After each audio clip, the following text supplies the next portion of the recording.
This video is way past due, and for that, I apologize.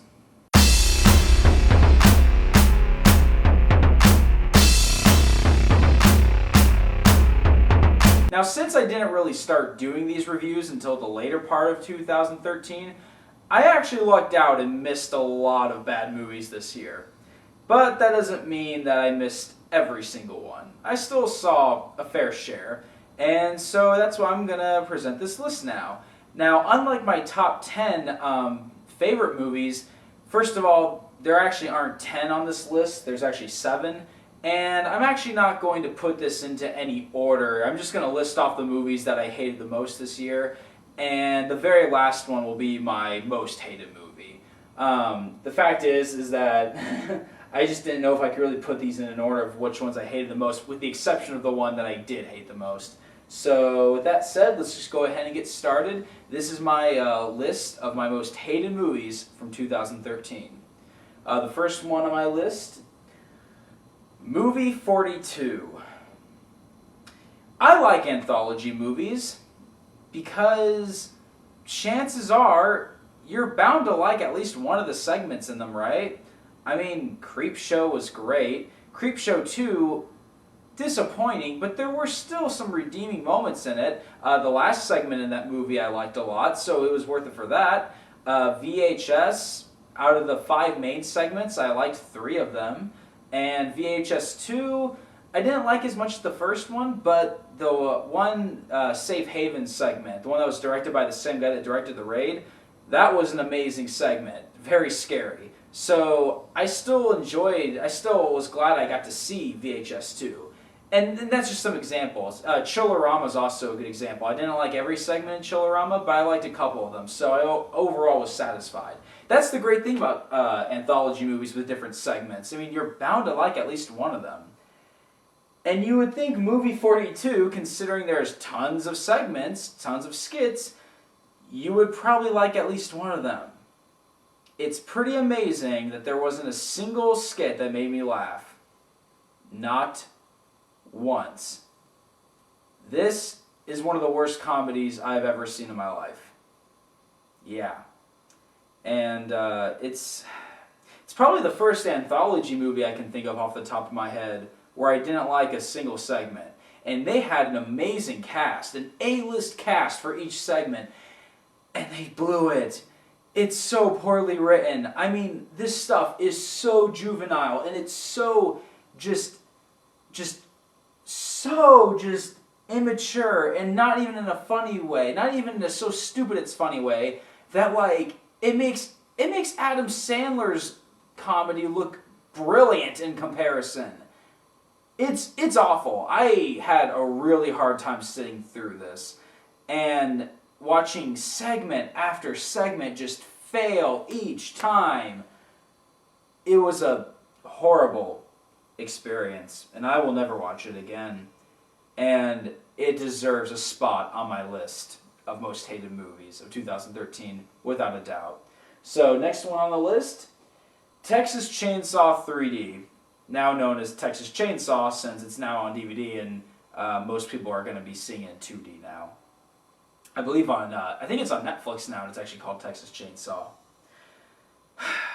The 1970s Tobe Hooper Texas Chainsaw Massacre is a classic. It's considered to be one of the best horror films of all time and one of the early birds of the slasher genre, as well as having some pretty memorable psychological elements to it. It's a very creepy movie, and what do I personally think of it? I like the movie a lot. So when I heard there was going to be another Texas Chainsaw movie, and not only was it another Texas Chainsaw movie, but this was actually not going to be related to the remake that came out a few years ago, but it's actually going to be a direct sequel to the original Tobe Hooper movie. I was kind of worried about that. In fact, not worried, I was just kind of skeptic about it. On one hand, the remake that came out in the early 2000s is garbage, and so I'm glad that they're no longer making any more installments in that remake series. But on the other hand, Texas Chainsaw 3D takes place immediately after the first one. And then in the opening scene it does, and then after that it jumps who knows how many years later. I have a problem with this for two reasons. Mainly two reasons. One, it's completely ignoring Texas Chainsaw Massacre 2. And what do I think of that movie? I like the movie a lot. So much that I have the screenplay autographed by Mr. Bill Moseley himself. I like the movie a lot. I find that sequel to be incredibly underrated, and it's actually one of my favorite slasher films of all time. Quite possibly my all-time favorite, actually. So that was one of my problems. My other problem was just the fact that, I mean, I feared that they were going to just completely retcon not just the sequels, but just the first one in general. What are they going to do to these characters? What are they going to do to expand them? Are they just going to play it safe and keep them exactly the way they are? Or are they going to take a risk, which I'm all about taking risks, but knowing how bad knowing how bad the last two Texas Chainsaw movies that came out recently were before this, I was kind of afraid that they're going to just retcon the characters. Guess what? They did. This movie completely retcons Texas Chainsaw. It primarily Leatherface. It takes Leatherface and tries to make him a sympathetic anti-hero. Yep. Leatherface. A hero. Are you kidding me? And not only that, but it completely wastes the potential of having Bill Moseley in their movie. If you don't know, Bill Moseley was in Texas Chainsaw 2. It's what made him famous, and since then he's grown to an icon in the horror industry. And he's in this sequel to this new sequel, Texas Chainsaw 3D, and they kill him in the opening scene. Total waste of potential there. And so instead, we jump forward, I don't know how many years later, they never specify, and they jump forward who knows how many years in the future, and we follow completely new characters, and guess what? They all suck. These characters suck. They are annoying. They are stupid. There's nothing likable or interesting or intelligent about them whatsoever. And the only thing the movie ever does slightly well is reference the first one. But all that makes me do is want to watch the original, because it's a much better movie. This movie is awful. I didn't see it in 3D. I don't think I'm missing much. Skip it. Go watch the original and go watch Texas Chainsaw 2. A much better sequel to a much better movie than Texas Chainsaw 3D. Alright, next one on my list is After Earth. I already did the review of this. I will say this. I didn't get angry watching this movie. I do hate. I mean, I don't even know if I can really say I hate the movie. I don't know if it really deserves a spot on my list of the most hated. But it definitely deserves a mention because it's awful. It's definitely one of the worst films of the year. But it was pretty funny. But I mean, I guess what I hate about this is, I hate seeing an actor who I like try so hard to do a vanity project and try so hard to exploit something that nobody wants to see. Case in point, I'm tired of Will Smith trying to make his children stars when they're so young. I find it really annoying. I like Will Smith a lot. I have nothing against Jaden Smith or Willow Smith, and I'm not trying to question Will Smith's parenting. I'm just saying that's the point of this movie. After Earth was made to make Jaden Smith an action star, and it failed. To be fair, I do enjoy seeing a vanity project totally fall on its face, but it is a pretty funny bad movie. But man, I just had to get that out of the way. This movie was awful from beginning to end. It has so much ambition, and it just fails. And it's kind of a shame that M. Night was attached as director, because yeah, his last few movies have been pretty awful, but this was Will Smith's fault. Camera was starting to run low on battery, had to plug it in. So I'll continue. Next on my list is Parker. I don't think there's much I can say that I didn't already say in this in my review for it. It's has a pretty decent first act, and then Jennifer Lopez comes in. She does the best she can acting-wise, but her character is completely unnecessary and annoying.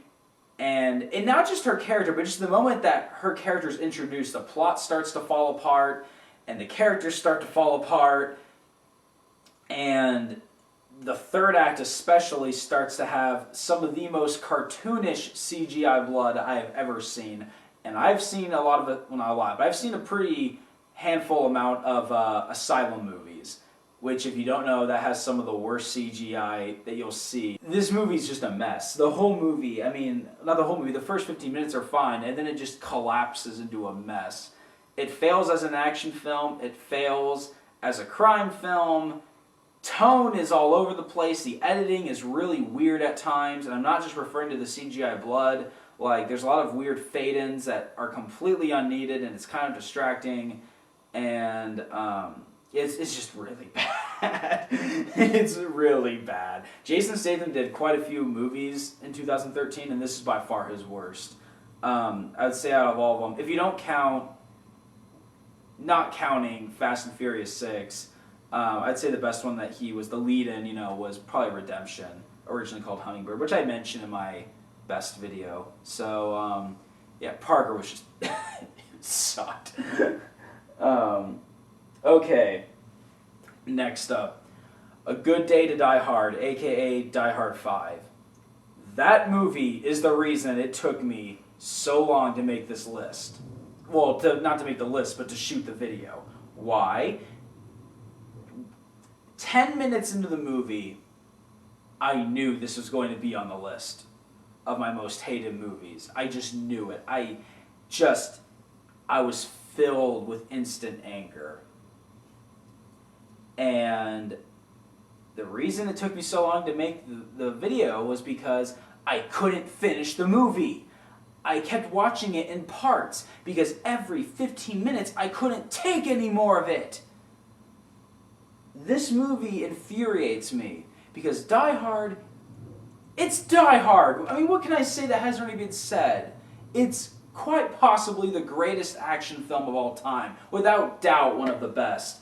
And one of my favorites. I mean, I watch it every Christmas with my family. Like I love it, and my family loves it. It's such a good movie. I love the sequels. John McClane is such a great character. Bruce Willis is so good as him. And this movie, none of that is here. John McClane is not in this movie. I mean, instead, it's some imposter claiming to be John McClane who just so happens to be played by Bruce Willis, who is not giving a crap when they're making this. He looks like he's about to fall asleep.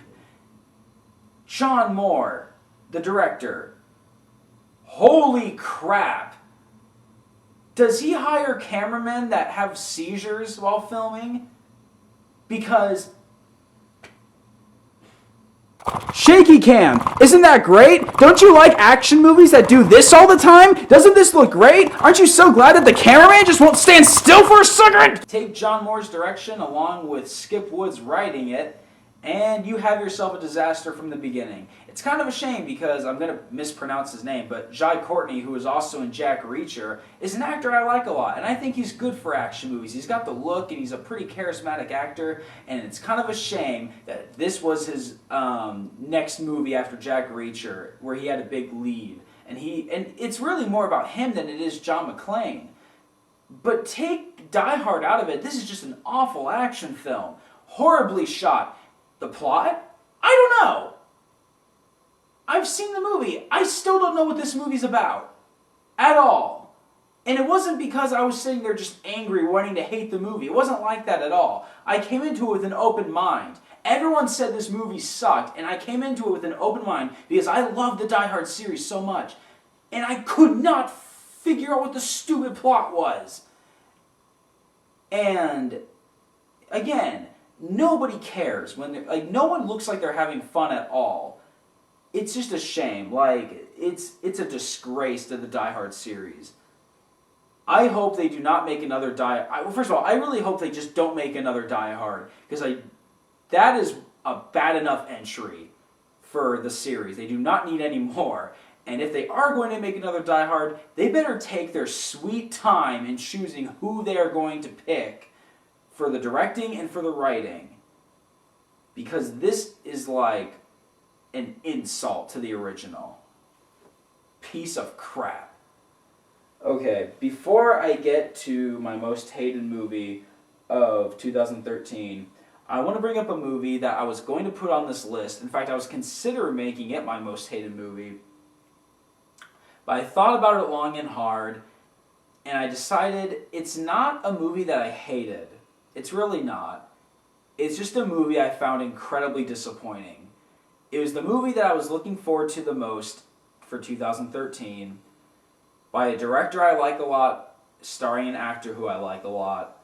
And I decided, no, it's not on the list, but I want to mention it right now that it's definitely the most disappointing movie of 2013 for me. And that was Nicholas Refn's Only God Forgives. And I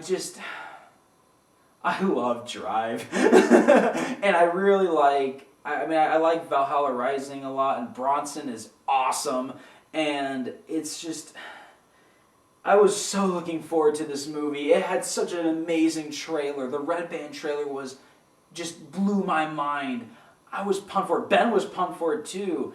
And me, Ben, and Jim, we sat right here, and I got it on demand, and we watched it. And like, we felt sick at the end of the movie because of how disappointed we were. I don't really want to get too into it, but essentially, it just misses the mark. I think Refn had a decent idea with this movie. I think he just missed the mark with it. And the reason I didn't hate the movie though is because it looks gorgeous. The action scenes, although limited, look great. And there is definitely a haunting presence to it. It's just, it just felt so annoyingly pretentious at times.